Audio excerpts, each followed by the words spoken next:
you, Saeed. Welcome to set. We are out here. The AC's off, so we're gonna see what everyone thinks about that. It's bad. It's rough. I'm gonna be totally honest. I can't do heat.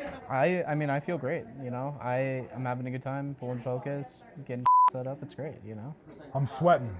It's so hot in here. It's burning, but pushing through it. I'm from Texas, and so I'm used to sweating and hating my life and my ass being a swamp. It sucks, but you know, it's better for sound, so gotta happen. I think you, Saeed, because this is all your fault. I think you could just fix it in post. You know, Saeed, every time I ask you to be here, I hate this. I am sweating buckets. I'm sweating my hair out for you.